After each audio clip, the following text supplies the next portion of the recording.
يا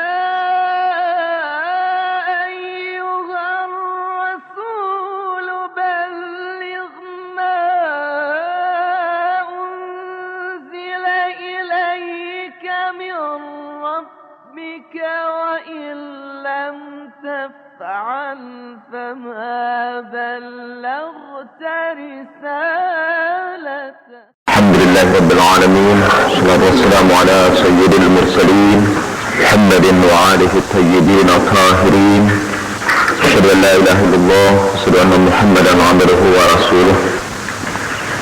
Pada hari ini mengkhususkan waktu kita untuk khusus acara dalam rangka Maulid Nabi Sallallahu Alaihi Wasallam. Saya ingin bacakan beberapa hadis. Yang pertama, sudah sepakat secara seluruh kaum muslimin bahwa mencintai Nabi Sallallahu Alaihi Wasallam adalah kewajiban kaum muslimin. Mencintai Nabi itu hukumnya wajib, walaupun kecintaan itu tidak bisa datang begitu saja. Kecintaan itu harus ditumbuhkan.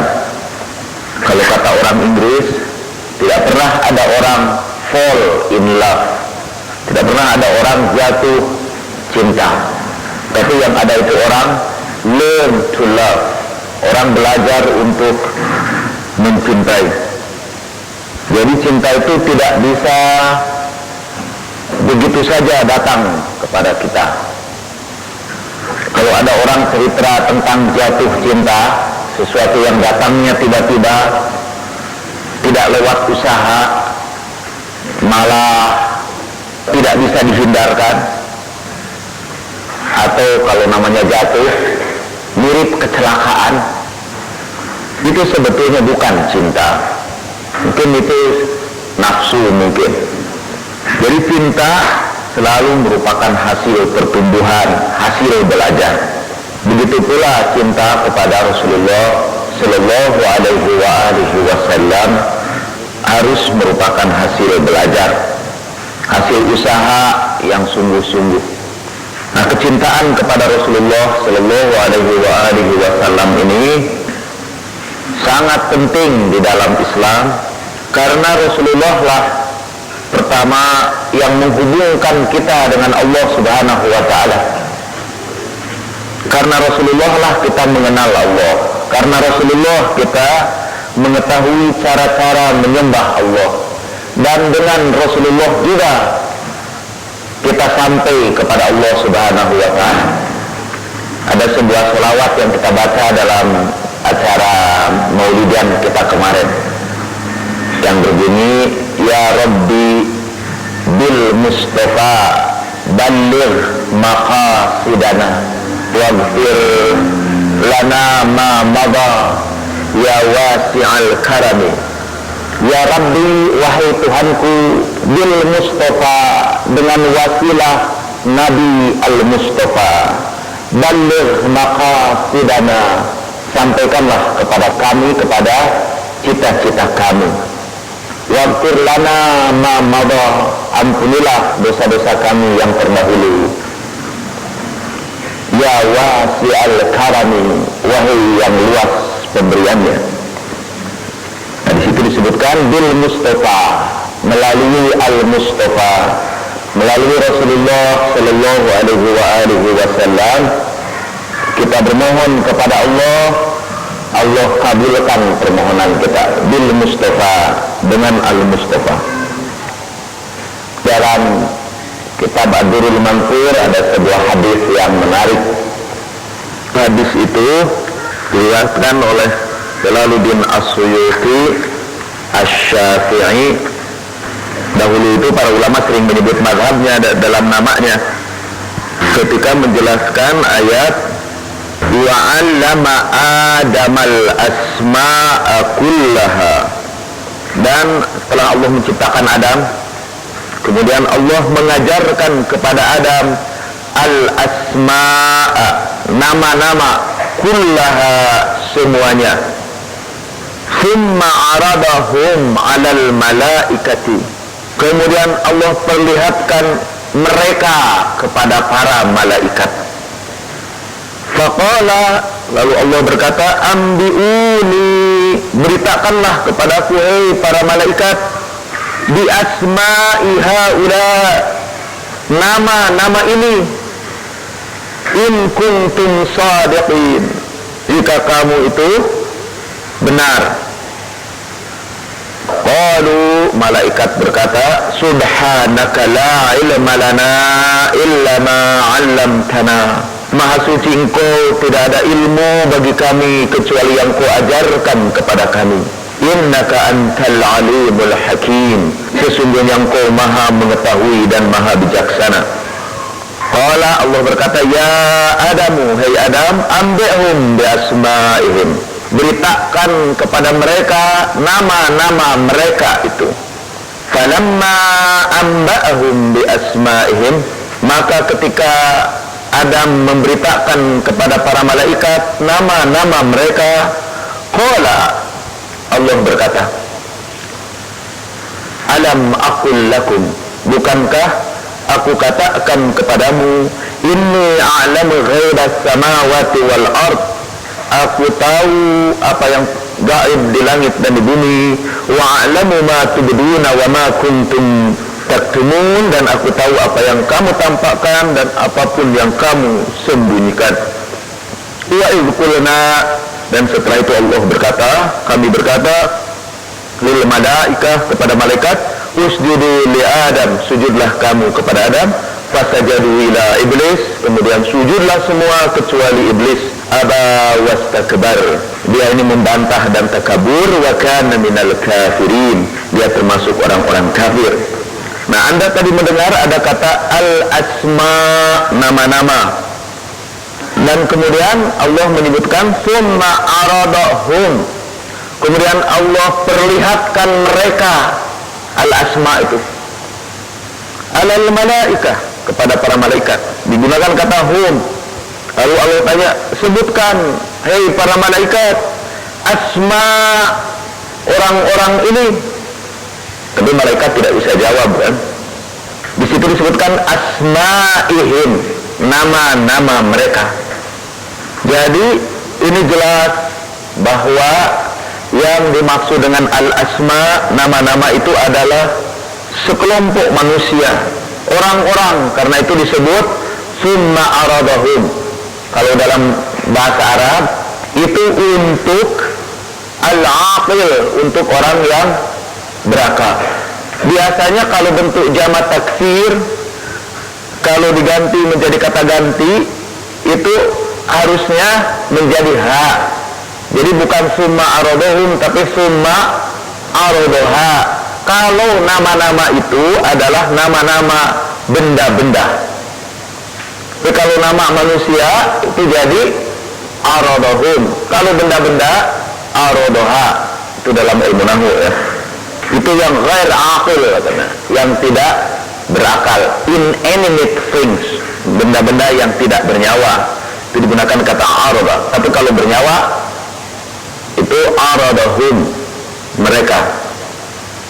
Siapa nama-nama itu? Al-asma itu yang para malaikat tidak tahu, tapi Adamlah yang tahu, dan kemudian Adam kabarkan kepada mereka nama-nama itu. Dan mengapa juga kata malaikat disuruh sujud kepada Adam setelah Adam menyebutkan nama-nama itu? Nah, itu Jalaluddin As-Suyuti menjelaskan dalam tafsirnya. Sekali lagi ini saya baca dalam Jalaluddin As-Suyuti Asy-Syafi'i, yang madhabnya itu madhab Syafi'i. Imam As-Suyuti meriwayatkan bahwa waktu itu Allah perlihatkan cahaya di sekitar aras, cahaya-cahaya di sekitar aras.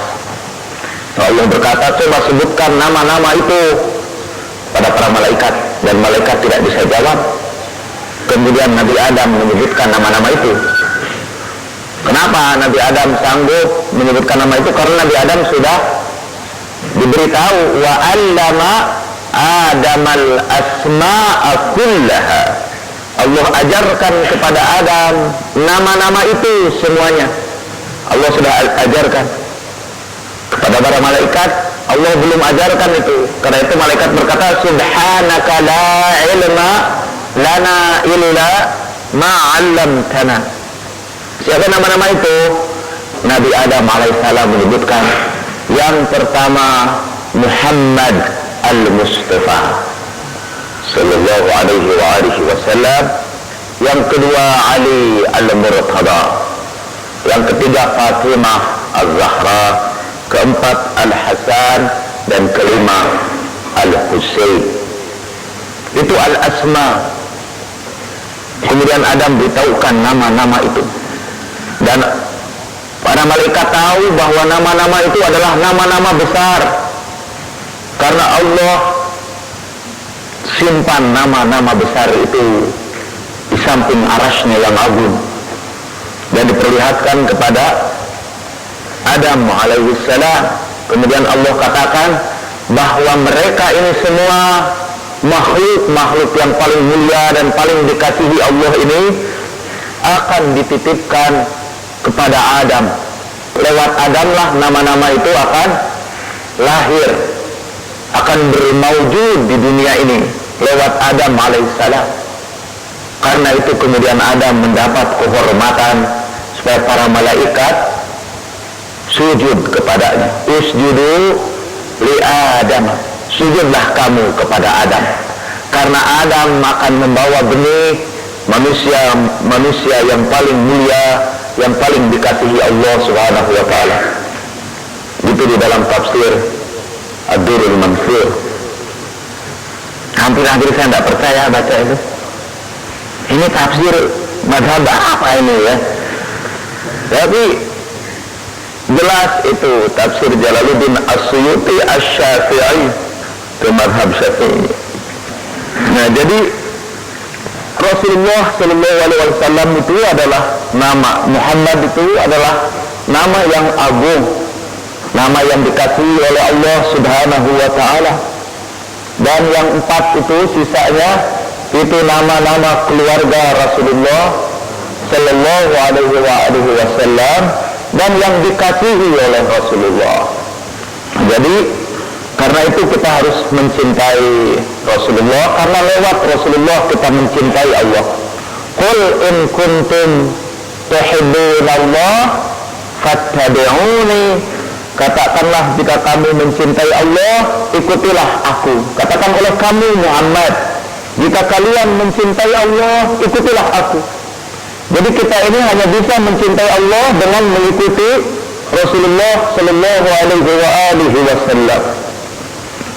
Allah ini zat yang wajibul wujud, zat yang maha sempurna.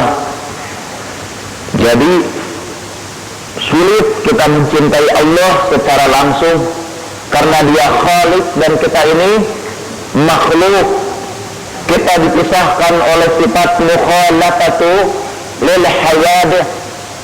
Karena itu kita hanya bisa mencintai Allah, mencintai Khaliq lewat makhluk, yaitu lewat Rasulullah Sallallahu Alaihi Wasallam.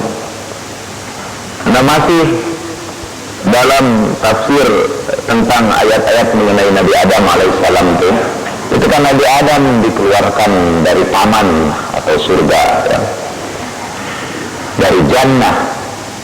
Kemudian Nabi Adam diajarkan beberapa kalimat. Fatalaqqa Adamu min Rabbihi kalimatin. Lalu Adam menerima dari Tuhannya beberapa kalimat. Nah, itu dijelaskan di dalam hadis apa kalimat yang diterima oleh Nabi Adam waktu itu untuk bertaubat. Fataba alaih. Apa kalimat itu? Ada yang menyebut kalimat itu adalah Rabbana zalamna anfusana wa illam taghfir lana wa tarhamna lanakunanna minal khasirin. Ada juga hadis yang meriwayatkan bahwa kalimat itu adalah kalimat selain istighfar itu juga kalimat tawasul, mengambil wasilah. Nabi Adam bertawasul dengan yang 5 itu, dengan al-asma, dengan nama-nama yang dilihat di samping arash itu, dengan nama-nama agung itu. Jadi Nabi Adam tawasul dengan yang 5, dengan apa? Muhammad al-Mustafa dan keluarganya itu. Nah, dengan itulah kata kalimah yang diucapkan oleh Nabi Adam alaihissalam, bapak kita dahulu. Jadi lewat manusia yang dikasihi Allah subhanahu wa ta'ala, manusia diajarkan menyampaikan permohonan kepada Allah subhanahu wa ta'ala. Ya Rabbi bil Mustafa balligh maqasidana. Wahai Tuhanku, dengan Al-Mustafa sampaikanlah kami kepada cita-cita kami. Ada satu riwayat juga yang kemudian riwayat itu begitu indah dan diceritakan juga oleh Anne-Marie Schimmel di dalam bukunya itu. Kalau saya tidak salah, Anne-Marie Schimmel tidak menceritakan riwayatnya itu, cuma menceritakan penyair-penyair yang mengacu kepada riwayat itu, yang menunjuk riwayat itu di dalam syair-syair mereka. Jadi pernah negeri Arab waktu itu dilanda kekeringan, musim kering yang cukup lama di zaman Abu Talib. Lalu orang-orang berdatangan kepada Abu Talib sebagai orang yang menunggu Al-Bait. Jadi Bani Hashim waktu itu adalah orang yang dipercaya untuk mengurus Al-Bait, Baitullah, yang waktu itu sudah ada Al-Bait. Karena itu mereka sering disebut yang mengurus Al-Bait atau Ahlul Bait. Waktu itu Ahlul Bait artinya orang yang mengurus dan dipercaya oleh seluruh masyarakat untuk mengurus Baitullah. Dan itu adalah kedudukan yang sangat terpuji, Ahlul Bait itu yang mengurus Baitullah.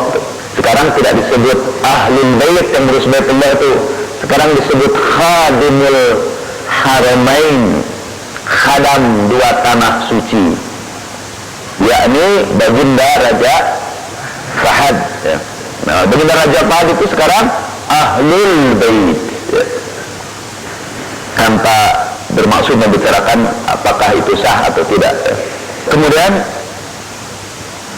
datang mereka kepada Abu Talib sebagai Ahlul Bait untuk memohonkan agar hujan turun.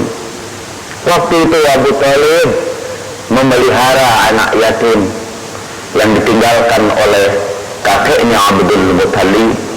Dan sebelum kakeknya meninggal dunia, Abdul Muttalib pernah berpesan, peliharalah anak ini baik-baik karena dia akan membawa peristiwa besar. Lahu sya'nun azim, kata Abdul Muttalib.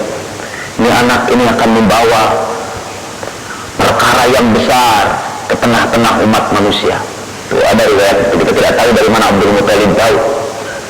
Maka anak kecil yang bernama Muhammad sallallahu alaihi wasallam dibawa oleh Abu Talib ke sekitar Ka'bah, kemudian kepada awan di atas.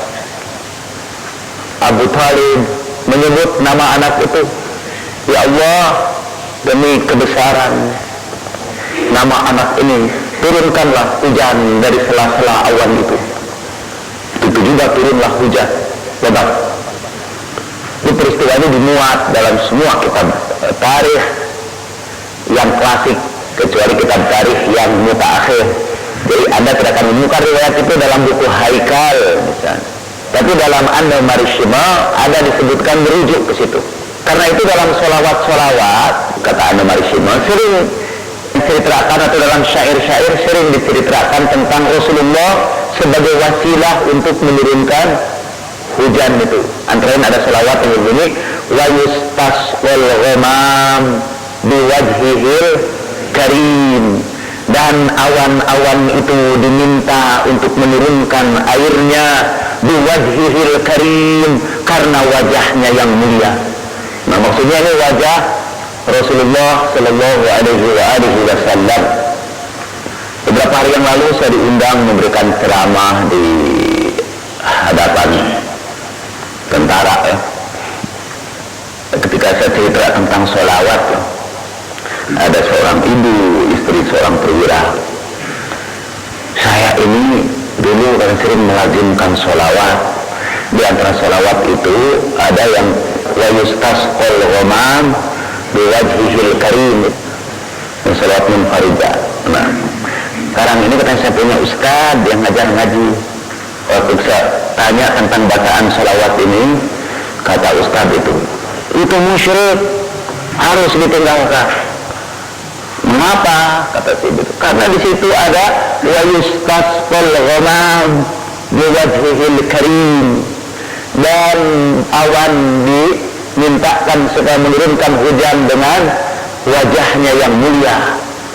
Itu tawassul, kata itu mengambil wasilah kepada Rasulullah Sallallahu Alaihi Wasallam untuk menurunkan hujan.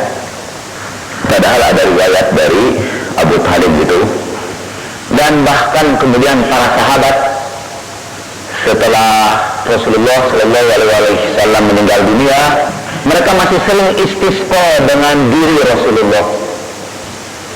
Bahkan ketika Umar Ibn Al-Khattab radhiyallahu anhu tidak tahu, karena Rasulullah sudah tiada lagi dan datang musim kering lagi, dia tawasul kepada keluarga Rasulullah. Yang itu diambilnya Abbas buat Umar Ibn Al-Khattab. Abbas itu termasuk keluarga Rasulullah, ammi Rasulullah. Kata Umar, aku tawasul dengan pamannya Rasulullah. Tapi Siti Aisyah radhiyallahu anha pernah didatangi orang juga yang mengeluh karena musim kering yang panjang. Lalu Siti Aisyah bermohon kepada Allah dengan membuka makam Rasulullah. Jadi atapnya itu dibuka supaya makam Rasulullah itu langsung ke langit gitu. Dibuka makam Rasulullah itu, cungkupnya atau apa ya, atapnya dibuka. Kemudian seperti Abu Thalib juga dengan Al-Mustafa, Siti Aisyah bermohon supaya hujan diturunkan. Seakan-akan dibuka wajah Rasulullah itu supaya hujan turun. Wa yustasqa biwajhil karim, dan kata hujan turun. Kalau Anda ingin tahu riwayat itu, Anda bisa baca dalam kitab At-Tabarruk, ya. Bagaimana para sahabat tabarruk dengan wajah Rasulullah yang mulia untuk menurunkan air hujan. Dan sepanjang sejarah, kata An-Numar Shimoh, puluhan syair telah dibuat yang merupakan keluhan orang-orang yang kekeringan, kemudian memohon kepada Allah lewat Al-Mustafa. Itu istisqa yang dilakukan oleh para sahabat dahulu. Mereka istisqa dengan wajah Rasulullah Sallallahu Alaihi Wasallam yang mulia. Mestinya kalau kita mau istisqa sekarang, di samping salat tengah lapang, kita baca sholawat yang sebanyak-banyaknya. Di lapangan kita harus baca sholawat. Kita juga sama, nastaqil ghamam biwajhil karim. Kita minta supaya awan-awan itu menurunkan hujan demi wajahnya yang mulia. Ini sebetulnya kalau mau dicari-cari alasan logisnya, mungkin orang berkata, tidak logis itu berdoa dengan tawasul kepada Al-Mustafa. Bukankah Allah berkata, ud'uni astajib lakum, berdoalah kepadaku, aku akan ijabah kamu. Jadi tidak perlu tawasulan segala macam. Allah itu tidak gila hormat, tidak ada birokrasi dalam hubungan kita dengan Allah Subhanahu wa Ta'ala.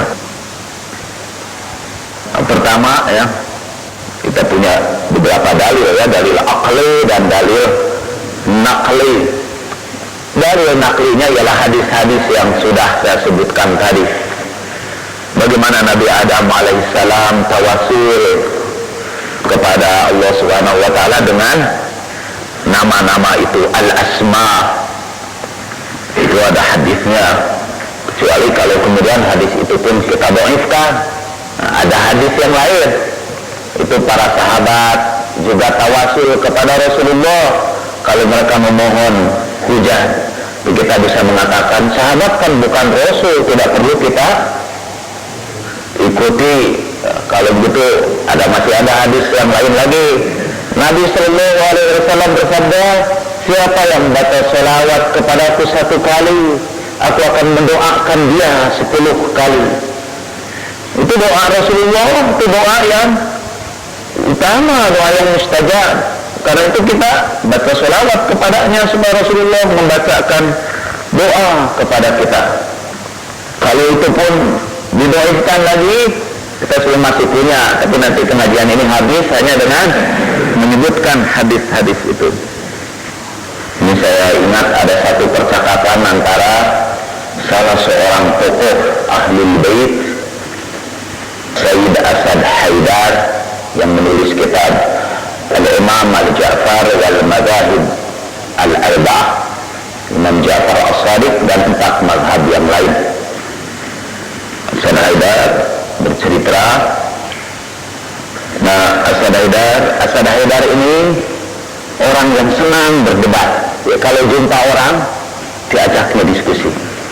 Jadi kalau dalam istilah kita, dia ini orang yang agak sektarian. Jadi kalau ketemu orang diajaknya diskusi. Ini tentang keutamaan Sayyidina Ali. Lalu disebutkanlah beberapa hadis tentang keutamaan Sayyidina Ali. Bisa hadis ana madinatul ilmi wa aliyun babuha, la yuhibbuka illa mu'min wa la yubghiduka illa munafiq, sebutkan.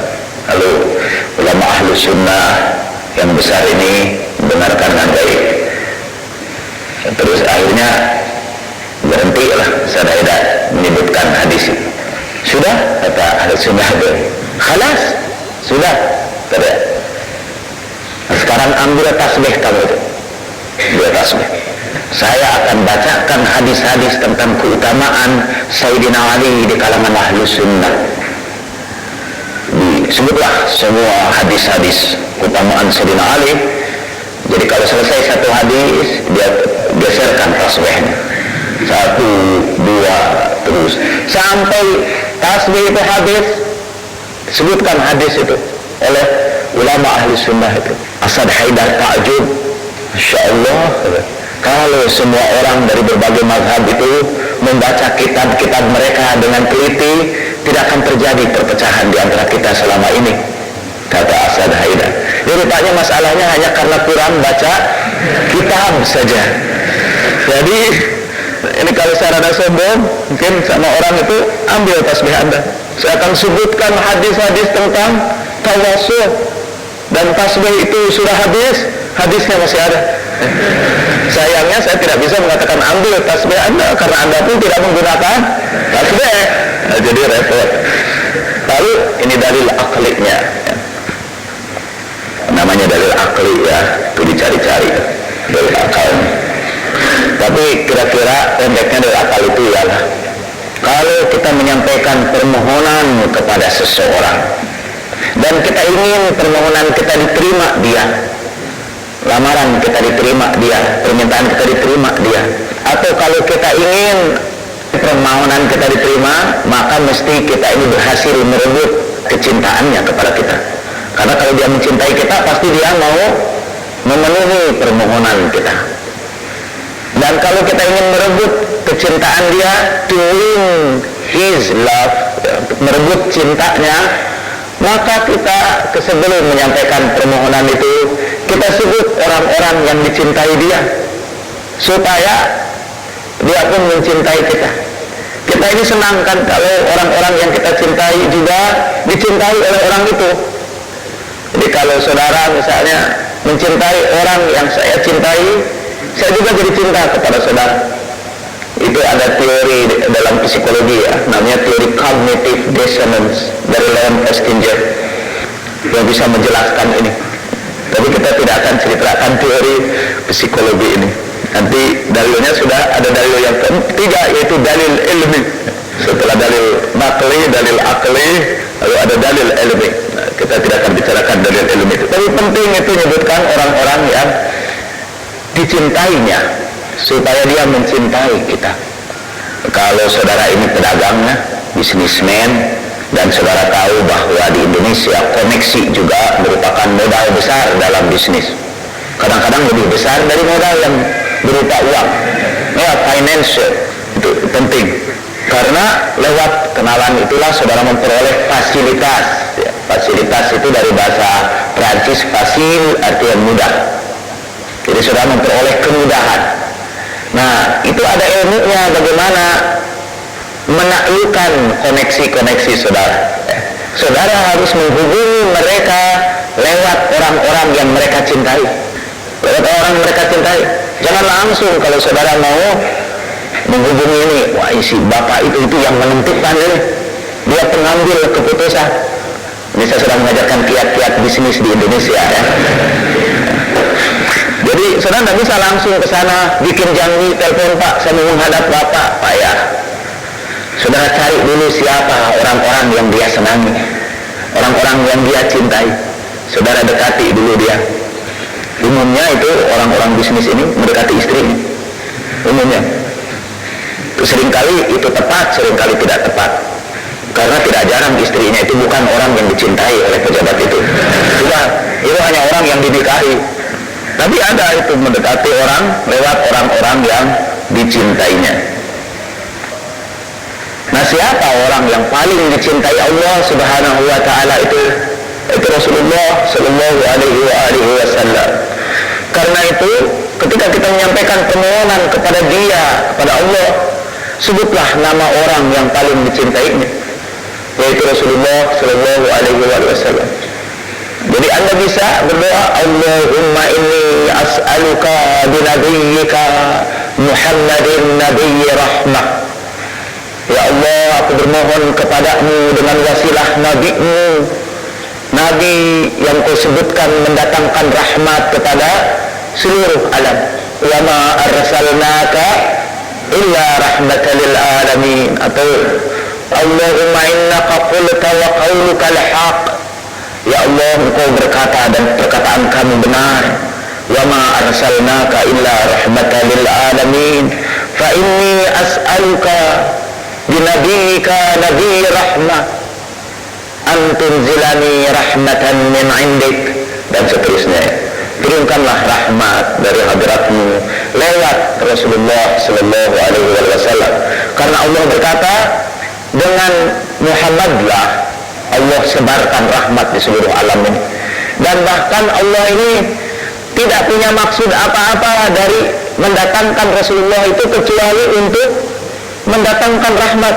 Wa ma arsalnaka illa rahmatan lil alamin. Rahmat itu dalam bahasa Arab artinya cinta, kasih. Jadi sebetulnya kalau terjemahan harfiahnya, tidak kami utus engkau Muhammad kecuali sebagai ungkapan cintaku kepada seluruh alam ini, sebagai rahmat kepada seluruh alam. Rahmat itu artinya kasih sayang. Kan itu satu asal kata dengan Rahman, Rahim, Rahmat gitu.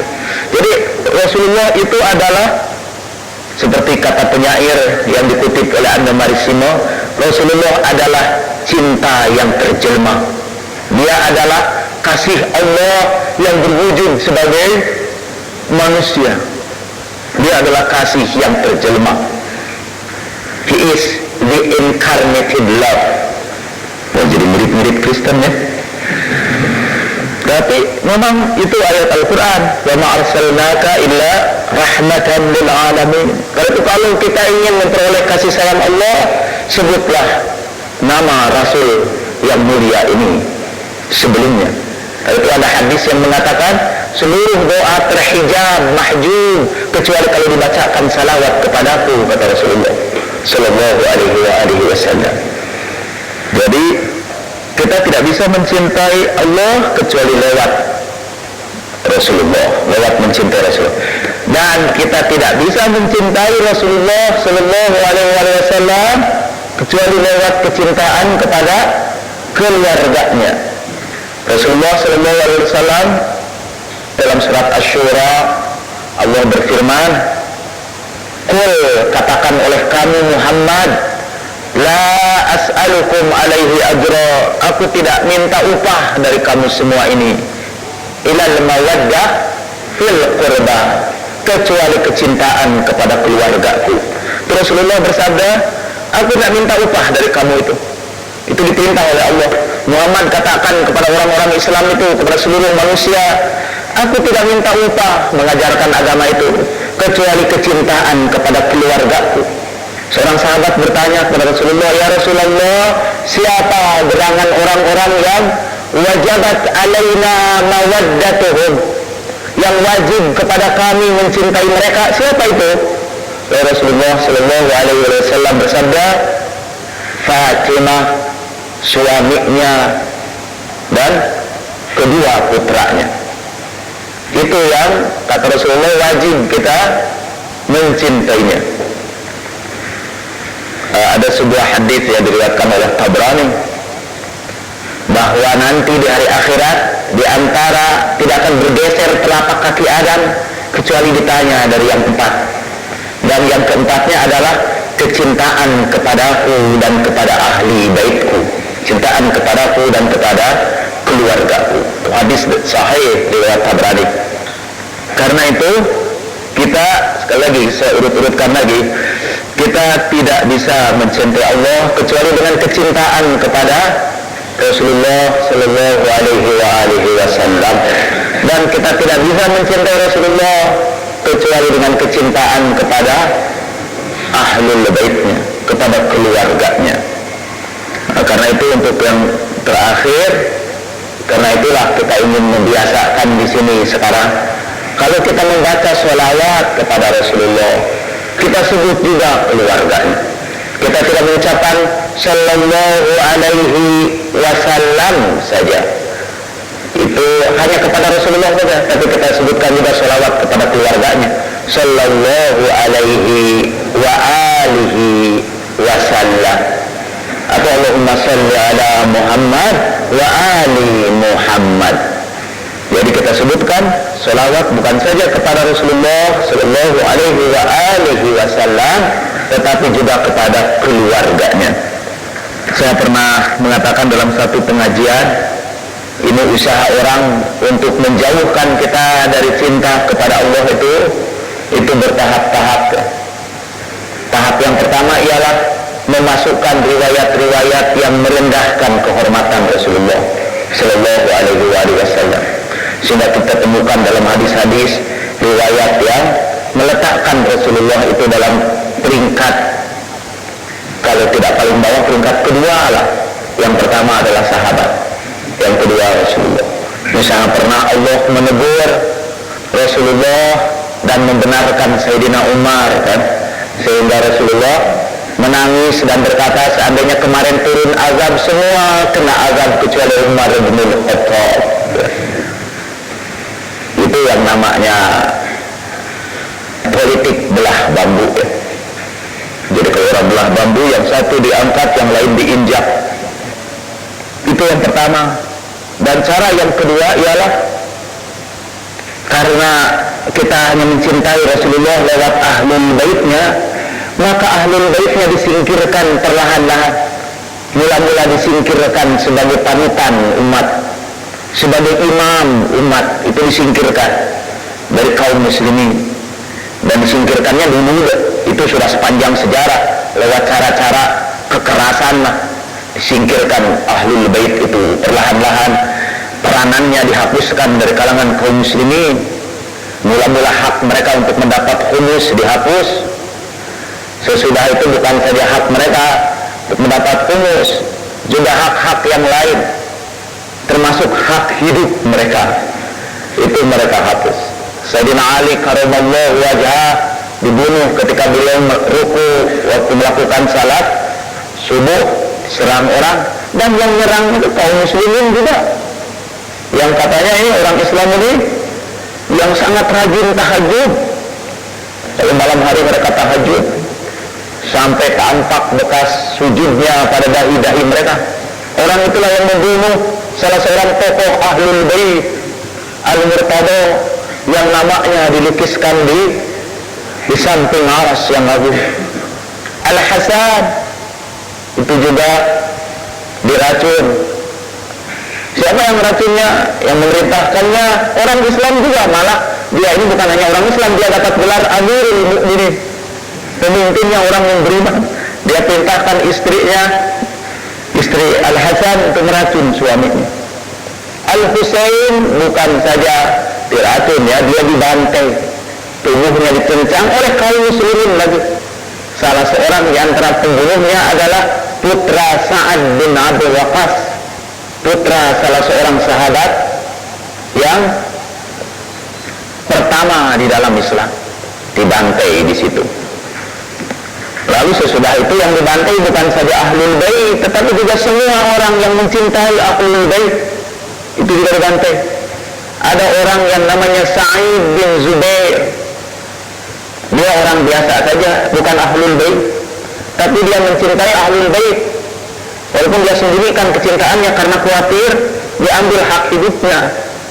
Tapi satu hari orang menemukan dia salat di belakang Imam Ali Zainal Abidin, cucu Rasulullah Sallallahu Alaihi Wasallam.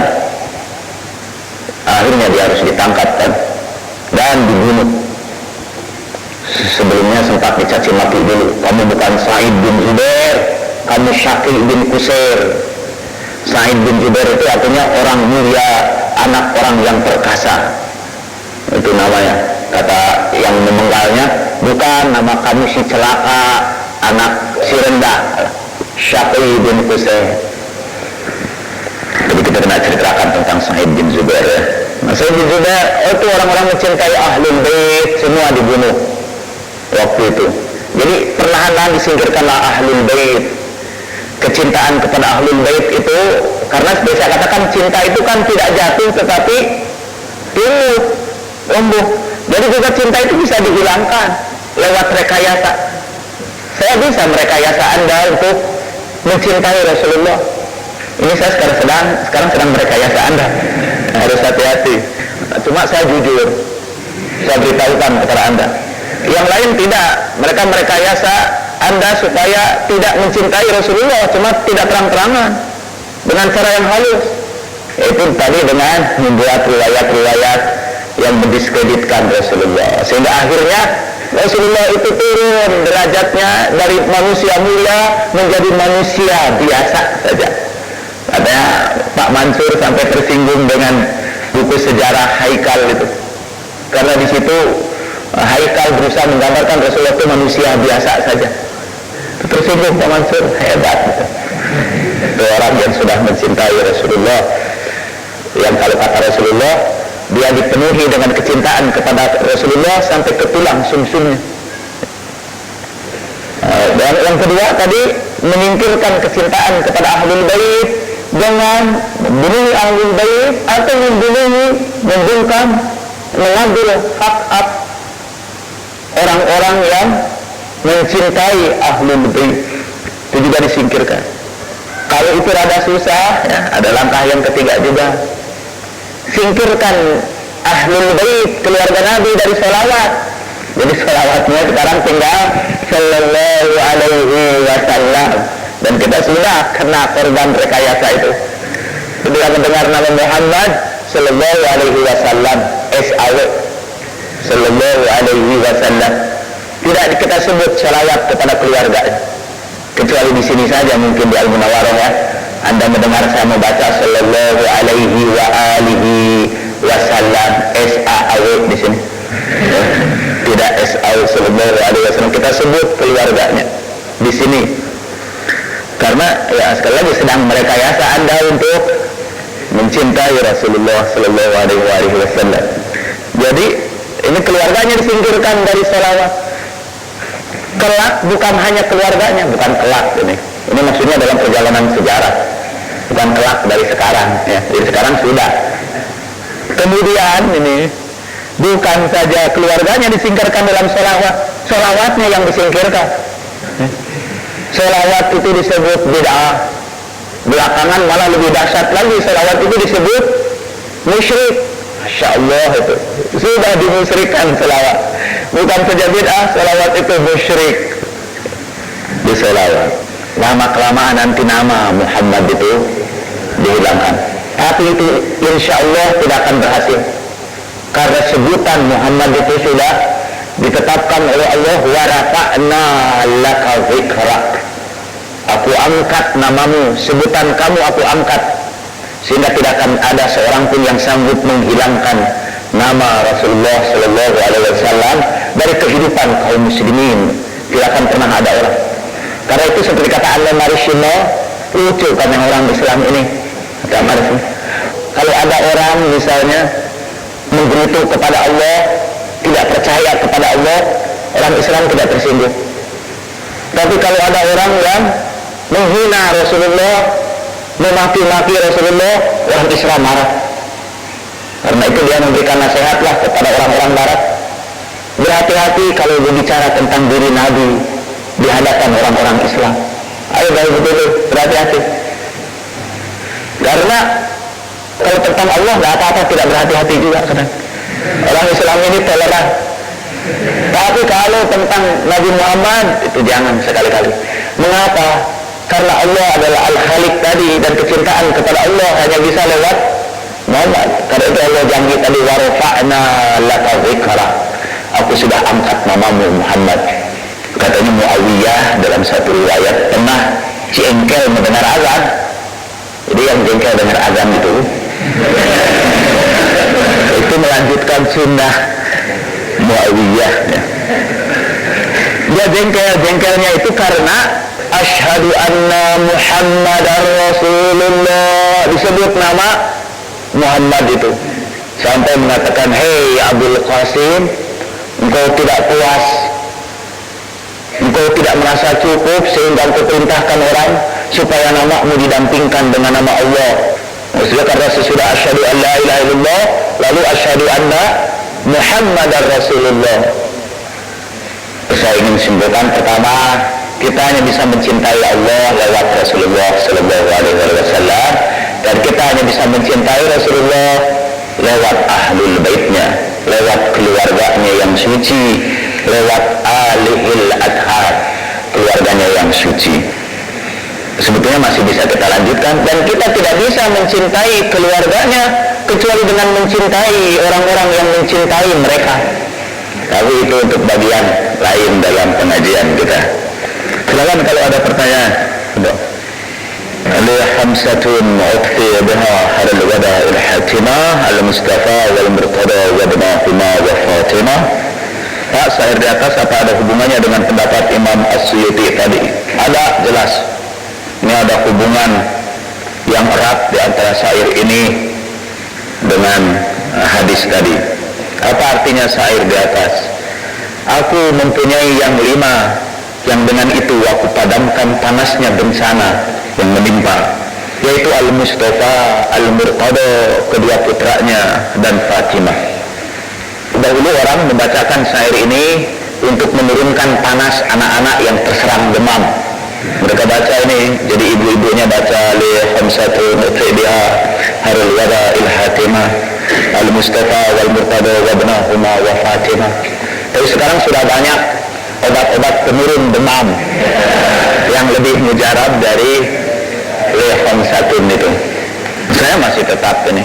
Kalau kebetulan obat tidak ada ini, kita terdesak, terjepit, obat tidak ada, saya tak masuk. Saya ingin ceritakan itu sedikit ya, mudah-mudahan ini sama sekali tidak, mudah-mudahan tidak termasuk pria ya, tapi saya hanya ingin menunjukkan kebesaran doa itu, paling tidak seperti yang saya alami. Ingin ceritain pengalaman. Ada istri saya di situ, walaupun kesaksian istri tidak bisa diterima, kata Sayyidina Abu Bakar, ini kan keluarganya tidak bisa diterima. Tapi ada saksi-saksi yang lain lah, kebetulan, tapi saksinya itu keluarga semua di daerah Portugal. Jadi waktu kami dari Palembang ke Jambi pakai kendaraan malam hari, tengah jalan tiba-tiba istri saya seperti diserang penyakit aneh ya. Merah-merah seluruh tubuhnya itu, kulitnya merah. Wah, saya bilang ini cacar nih. Sedih juga kan saya, istri saya cacar. Padahal itu satu-satunya yang bisa saya banggakan dari istri saya. Kalau cacar gimana? Sampai dia sudah tidak enak makan, sampai ke Jambi, tidak bisa tidur, dan obat tidak ada ya. Ada obat yang menawarkan, tapi saya khawatir itu Itu obat itu ditawarkan oleh orang awam, dan itu obat dia yang menurut saya nggak bisa dipakai oleh istri saya. Ada aturannya itu obat itu. Istri saya minta saya mendoakan dia, dan saya juga khawatir besok itu, ini untuk menunjukkan kita sudah dalam keadaan terjepit. Dalam Al-Quran kalau orang sudah terjepit itu langsung dengan Allah biasanya berdoanya. Itu saya mau pulang pakai pesawat, bayangkan kalau saya bawa ke pesawat istri saya dengan keadaan tubuh seperti itu, nanti dikira saya memukuli istri saya. Dan karena biasanya saya dikejar-kejar wartawan, saya khawatir beberapa orang wartawan mengambil foto dia, diceritakan di koran seorang mubalik memukuli istrinya. Jadi saya baca doa, saya tawasul kepada al-asma yang mulia itu, saya tawasul, saya usap tubuhnya. Itu biasa saya mengusap tubuhnya. Cuma usapan yang itu tidak biasanya karena saya ada hului dengan tawasul, mengajungkan atau alhamdulillah, itu hilang semua, bersih lagi seperti biasa. Tanya terus saya. Sehingga istri saya pun begitu bersemangat menceritakan ini pengalaman ini yang ajaib ini, sehingga begitu bersemangatnya sehingga dia lupa cerita kepada tetangganya untuk kesekian kalinya. Padahal sudah cerita sebelum. Betulkah kalau berkunjung kepada orang yang sakit kita tidak boleh memakan makanannya sebab pahalanya akan hilang? Dia tidak boleh memakan makanannya, ya sudah jelas ya. Kalau itu makanan untuk dia kita makan, apalagi dia sedang sakit, lagi saja makanan yang harus dimakan dia kita makan ya. Itu malahan bukan kepada orang yang sakit saja, memakan makanan siapapun itu tidak boleh, tidak boleh itu. Kita hanya boleh memakan makanan kita, makanan orang lain tidak boleh, makan hak orang lain itu tidak boleh.